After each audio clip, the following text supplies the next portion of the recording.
What's up guys, Mike here, and before this video begins, I do want to say, I, like I'm sure all of you were, was just completely shocked and saddened by the passing of Kobe Bryant and Gianna and the 7 other members of the helicopter crash on January 26th, 2020. So with that said, I hope this video can act as a sort of tribute for Kobe Bryant. He had a huge impact on me growing up as a basketball fan, as I'm sure he had a huge impact on a lot of you. It's always tough to see someone go at that young of an age. To me, it always felt like Kobe was kind of immortal in a way. Again, I just can't really believe this happened. It's very, very, very sad. What's even sadder is the passing of the little girls that were on that helicopter. It's just a tragedy that they were not able to live their lives. So I just wanted to say that before this video started. As a YouTuber who makes NBA basketball videos, this video is meant to be a tribute to Kobe, and seeing as that Kobe is one of the most competitive people I have ever heard of, I thought that taking a look at his 6 toughest opponents and how he responded to them would be a good way to honor him. And now we are going to start this video off with Dwayne Wade, as the recently retired Wade is clearly one of the greatest shooting guards in NBA history, and in the 20 games that Wade would play against Kobe, it was D-Wade who would actually shoot 45.5% from the field compared to Bryant's 43.6%, and Dwayne Wade would also average more rebounds per game, assists per game, and steals per game, and finished with an 11-9 winning record against Kobe. So while the two never matched up in the playoffs because they were in different conferences, Dwayne Wade still gave Kobe all he could during the regular season, and no greater performance would come from Wade than on Christmas Day in 2006, when Dwayne Wade put on an absolute show. He would finish with 40 points, 4 rebounds, 11 assists, 4 blocks, and 4 steals while Kobe was in his prime, and Wade was able to hold Kobe to just 4 for 17 shooting. The Heat would end up winning this game by 16 points, and Kobe played so poorly that his 5.1 game score, according to Basketball Reference, was the worst Bryant had in nearly 2 years. However, even though it took a few seasons, Kobe would get his revenge, as during the 2012 All-Star Weekend, Dwayne Wade would break Kobe's nose during a play, and Wade would actually call Kobe, and Kobe had this to say about getting his nose broken during an All-Star game. I called him, I said, yo, Kobe. He was like, bro, I love it. I'm like, you what? He's like, I love it. However, even though Kobe appeared friendly, we all know that with his legendary drive, this had to be in the back of his mind. As just a few weeks later, on March 4th, 2012, the Lakers would match up against the Heat, and Kobe, wearing a mask for his broken nose, would establish his offensive dominance early and started the game shooting 8 for 10 and finished with 33 points in a Lakers win. Meanwhile, Dwayne Wade would have 5 turnovers and fouled out of the game in the 4th quarter, and this was actually the first time Dwayne Wade ever fouled out of a game in his career. And finishing off here, guys, with Kobe's passing, Dwayne Wade had this to say, and I thought it should be included. When I came in the league, I chased him.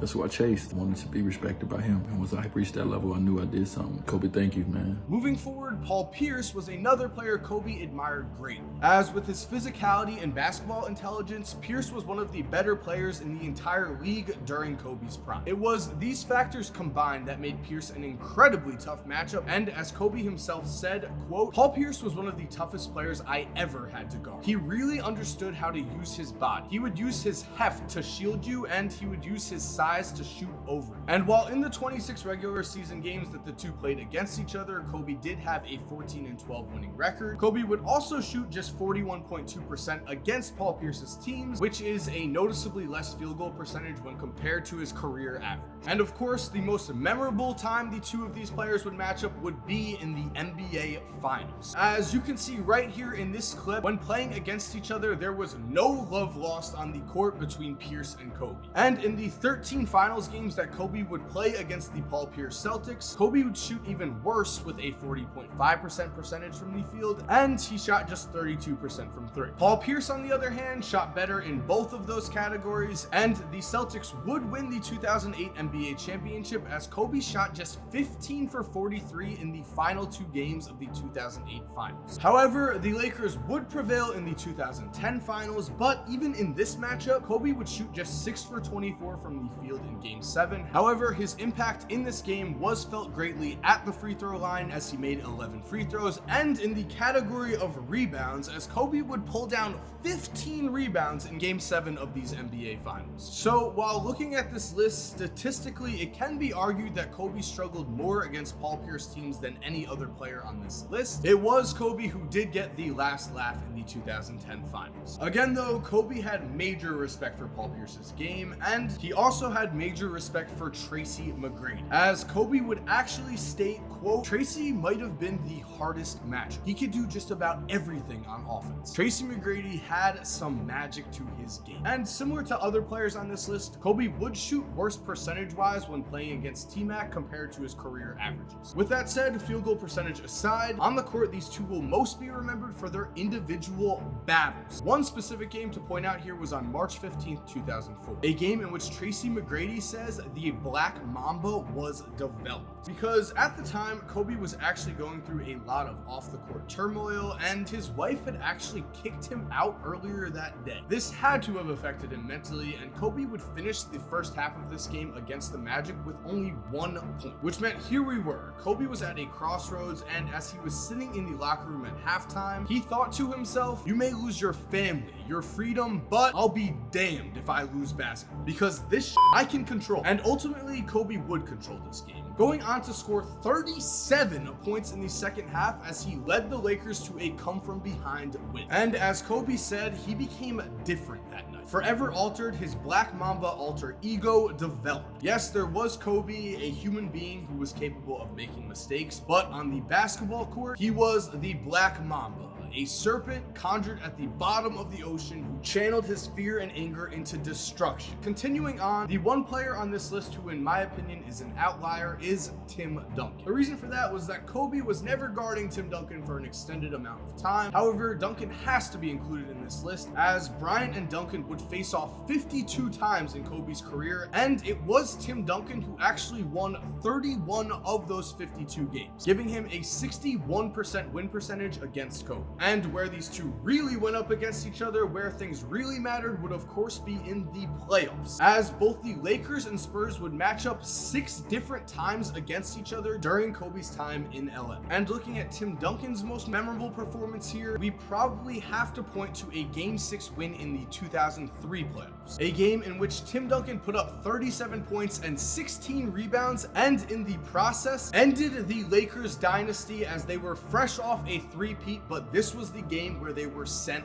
home. And the thing is, this was actually something that Kobe had kind of seen coming, as during the 1999 playoffs, Kobe remembers asking Shaq if he was ready to face off against Duncan. Shaq would wave Tim Duncan off and said he was soft, but Kobe responded with, quote, "I've been watching him all year and he's a problem that you're going to have to deal with." Kobe would then say Shaq mostly ignored him. However, Kobe also would then say, quote, "By the time the Spurs were finished sweeping us, Tim Duncan had averaged something like 30 points. He was already on my radar, but after that series, wow, I realized San Antonio would be a threat we'd have to deal with for all of eternity." Saying all of this, as usual, Kobe would ultimately get his revenge at times against the Spurs and Duncan, as after that 2003 loss in the 2004 and 2008 playoffs, Kobe and the Lakers would defeat Duncan and the Spurs, and in the 10 remaining playoff games the two would play against each other, Kobe would average 30.4 points per game. And now, moving back in time, during the early parts of Kobe's career, Allen Iverson was the man in the NBA, and as Kobe himself said, quote, "Allen Iverson was small, but he was also incredible." Now, as for the scoring averages between the two when they played, Iverson would average 25.3 points per game to Kobe's 24, and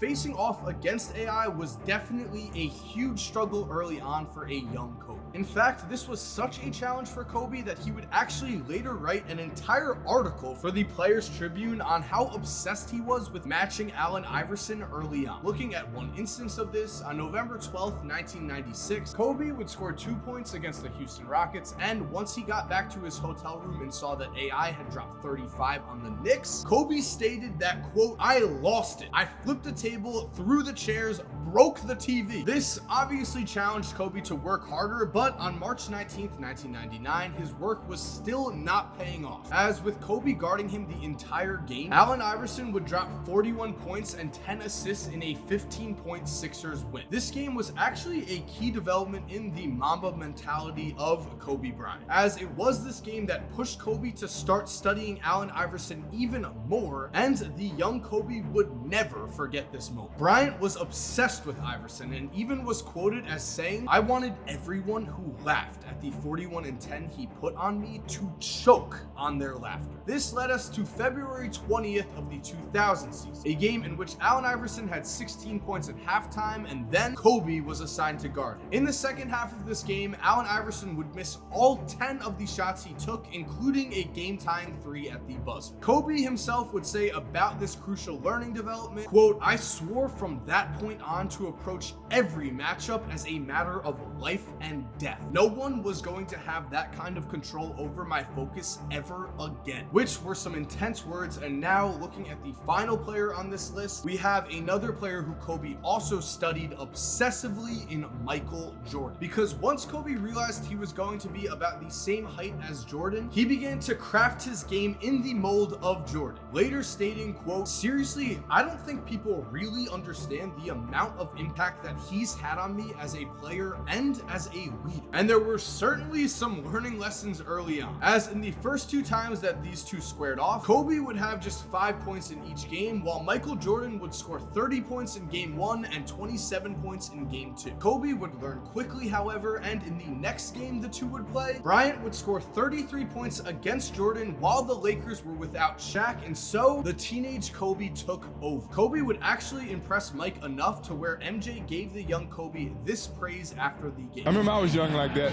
He certainly has a lot of skills, and you see that, and he's got a lot of confidence, and I think it's just a matter of time for him. You realize how good he is. However, looking at Kobe's most impressive performance against Mike, we have to look at a game where Kobe would bully the older Jordan, as when Jordan was playing for the Wizards and was on his farewell tour, in the final time he would face off against Kobe, Kobe would finish with 55 points and made 9 3-pointers against Mike. Going even further here, in the first half of this game, Kobe would score 42 points and finished with 8 3-pointers in the half. In my opinion, this is one of Kobe's lost greatest performances, and by the time this game was over, the Lakers and Kobe would win by 14 points. With this said, the respect that Kobe had for Mike was undeniable, as Kobe would state, quote, "Our competitiveness is second to none. We're pretty obsessive on how to get an edge and how to compete with people, to the point where if I said hi to a player, he was looking at me sideways and wondering, what is he up to?" It's that attention to detail and competitive spirit that makes that connection. Not too many players are as maniacal as we've been. And in terms of shooting guards, it has been Kobe who has come as close to Michael Jordan as we have ever seen. In fact, many have said that Kobe Bryant is this generation's Michael Jordan, and I think we all know that Kobe will never be forgotten. There we have it, guys. Thank you for watching. I hope you enjoyed today's video. Again, I just want to say rest in peace to everyone who is a member of that helicopter crash. This was just a tragedy. The entire world has been mourning this. If this tells us anything, it's enjoy every single day of your life that you can, because you really never know what's going to happen. So guys, with that said, to everyone subscribed, thank you so much for supporting. You're awesome. We all know it. And as always, have an awesome day, and cue that.